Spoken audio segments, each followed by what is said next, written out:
Napakagaling talaga umano gumawa ng kasinungalingan ang Rappler kahit ang YouTube hindi pinalampas.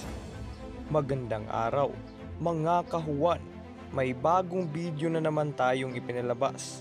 Kung hindi ka pa nakapag-subscribe sa aking YouTube channel, pakiclick lang po ang subscribe button at i-click mo na rin ang bell icon upang updated ka sa mga videos na aking i-upload araw-araw.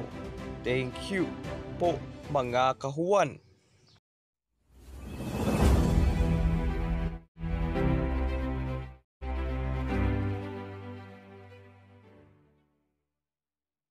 Mainit-init pa rin ngayon ang alita ng vlogger na si Sangkay Janjan at mainstream media na Rappler. Ayon sa post ng I Know PH, walang violation ang Sangkay Janjan TV official sa YouTube. Fake news to ni Rappler. Unang-una, ang Rappler ba ay bahagi ng YouTube para malaman na may violation ang isang content creator? Malinaw na panluloko ito. Nakasaad mismo sa kanilang post, ang mga video raw ay lumabag sa YouTube's policies, isang malaking fake news. Bago mag-upload sa YouTube, ang mga vlogger ay agad itong tinitignan ni YouTube kung merong nagawang mali at kung may nilabag ito. Kapag may nilalabag, sila mismo ang nagtatanggal ng video at hindi hinayaang ma-upload. Taliwas ito sa sinasabi ng Rappler na may nilabag daw ako sa YouTube. Malinaw na panloloko lang, kaya napapasara kayo ng sek dahil sa mga matitinding panloloko nyo, ayon kay Sangkay Janjan. Pangalawa, walang pwedeng makaalam kung mayroong violation sa YouTube, kundi ang YouTube lang din. Walang Rappler doon dahil mismong CEO ng YouTube ay hindi pinansin ang si Rappler, siguro dahil na rin alam nilang may masamang motibo.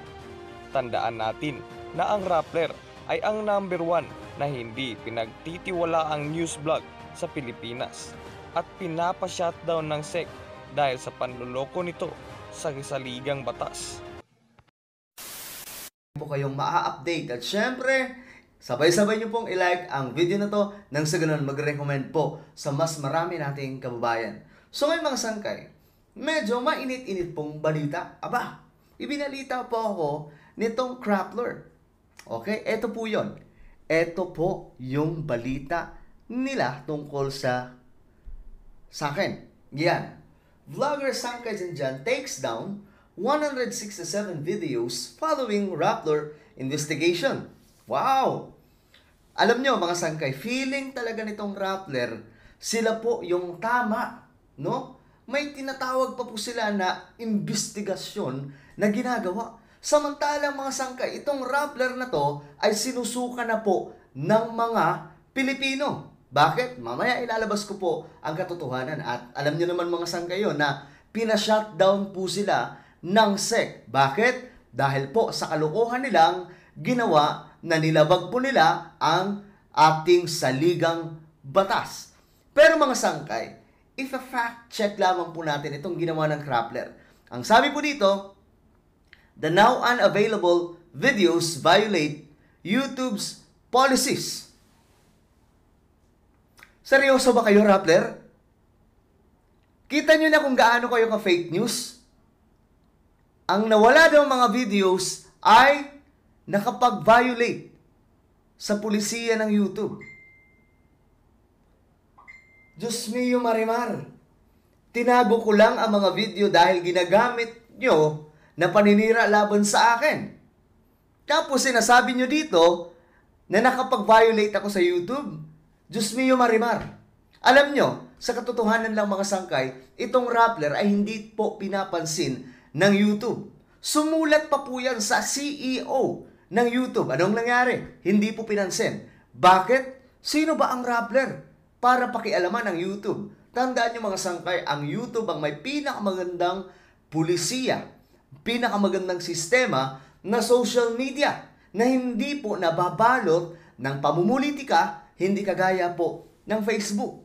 Diba? So eto pala mga sangkay, malinaw na malinaw, fake news ang inilabas ng Rappler. Unavailable daw po dahil nag-violate sa policies ng YouTube. Diyos mio Marimar, bago ka mag-upload ng video sa YouTube, tinitingnan po ka agad yan.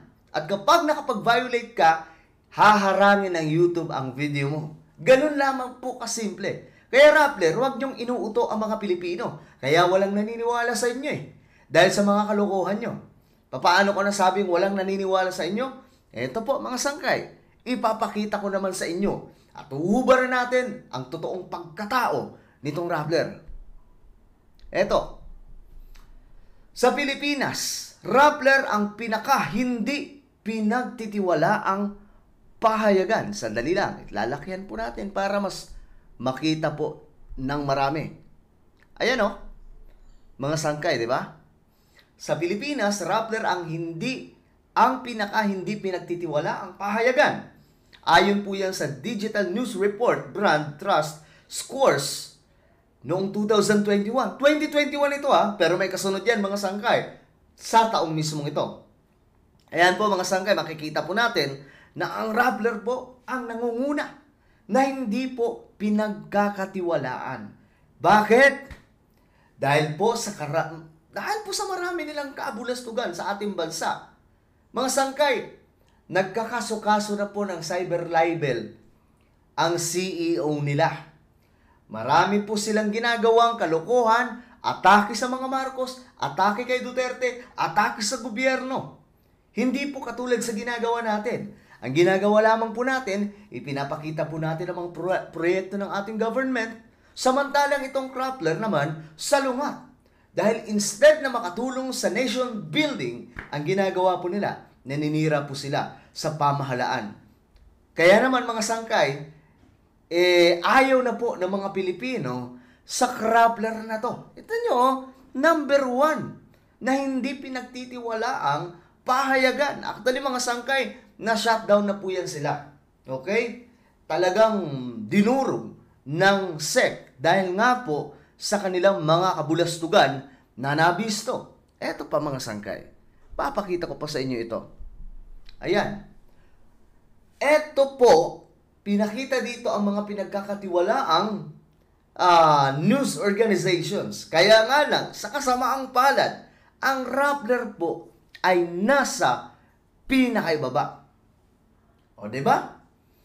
Malinaw na malinaw mga sangkay na isinusuka na po ng taong bayan ang Rappler at wala na po gaanong naniniwala sa kanila. Siguro kung may naniniwala naman po sa kanila, iilan na lamang po na dilawan na masyado pong mangmang sa katotohanan. Narinig po natin yung sinabi ni Rambo Talabong, isa po sa mga vlogger ng Rappler. Sinasabi po niya na ang kanilang trabaho sa Rappler ay ipakita ang negatibo na ginagawa ng pamahalaan. Kita niyo na mga sangkay, naghahanap lamang po sila ng negatibo para po maging masama ang tingin ng mga Pilipino sa ating gobyerno. Yan po ay ginawa nila kay President Duterte na ginagawa naman po nila ngayon kay Pangulong Marcos. Ito pa ang pinakamasakit na nangyari sa kanila. Nito lang. Ayan mga sangkay.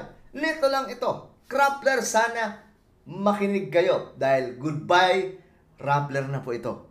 The Securities and Exchange Commission or SEC on Wednesday announced it has affirmed its order revoking the certificates of incorporation of Rappler and Rappler Holdings Corp for supposedly violating the foreign ownership restrictions on mass media companies. Ano yun? Ano yun mga sangkay? Ano yung na-violate nila? Foreign ownership restrictions on mass media companies. Bakit? Nalaman po ng ating gobyerno na ang backup pala nitong Rappler ay foreign. Okay? Mga taga-ibang bansa po, Amerika ang pumupondo. Nabisto po ng ating pamahalaan. Kaya naman ang SEC, syempre, hindi po sila sinanto dito. So, ito pa, masakit po ito. Masakit na balita to para sa Rappler. Ayan, no? Ipinasasara na ng Securities and Exchange Commission o SEC ang online news website na Rappler dahil sa paglabag umano nito sa foreign ownership restrictions sa mass media. Nakita niyo na mga sangkay? Maliban sa sinusuka na po sila ng taong bayan, sinusuka na rin po sila ng gobyerno. Bakit? Dahil po sa malinaw na pagbabalahura nila sa ating saligang batas. 'Di ba? Ganun po ang Rappler. Kaya naman mga sangkay, nanggagalaiti po sila ngayon. 'Di ba nga galit na galit po sila sa UVIP or United Vloggers and Influencers of the Philippines. Bakit? Kasi ang UVIP, nalaman po nila na nag-a-apply daw po sa SEC. 'Di ba? Ganun po yung kanilang, ewan ko saan po nila nakukuha ito mga sangkay. Ngayon, medyo naaapakan po yung kanilang sarili dahil ang SEC, pina-shutdown po sila. 'Di ba? Samantalang yung UVIP ay naku po, posible mabiyayaan ng SEC. So, Rappler, goodbye. Rappler, yun po ang masasabi namin sa inyo. Hindi pwedeng manatili ang mga kagaya nyo sa Pilipinas na nagbabalita po ng kasinungalingan na kagaya po neto. Itong ginawa nyo, na the now unavailable videos violate YouTube's policies. Ano yun? Pinangunahan niya ang YouTube? Mas marunong ka sa YouTube? Kayo na rin po, may fact checker na rin pala sa YouTube. Diyos mio, Marimar. Fake news agad. Fake news yung ginawa nyo. Huwag kayong magtataka kung bakit ayaw na sa inyo ng taong bayan. Dahil kayo mismo ang sumira sa imahin nyo. Diba, Rappler, Rambo Talabong, at lahat sa inyo dyan. Ako po, naiinggit ba kayo dahil mag-1 million subscribers na? Diyos mio, Marimar. Sa tingin nyo, mauuto nyo ang 31 million na suportado si BBM at Sara? Naku po, sa mga sangkay, hanggang dito na lamang. Ang masasabi ko lang, ulitin natin, ipapaalala natin po ito. Rappler, tandaan nyo, sinusuka na po kayo ng taong bayan. So maraming salamat. Ayun na nga, mga kahuwan, sa inyong palagay, ano ang inyong reaksyon at komento sa bidyong inyong napanood? Huwag kalimutang magbigay sa comment section at kung hindi ka pa nakapag-subscribe sa aking YouTube channel, pakiclick lang po ang subscribe button at i-click mo na rin ang bell icon upang updated ka sa mga videos na aking i-upload araw-araw. Thank you!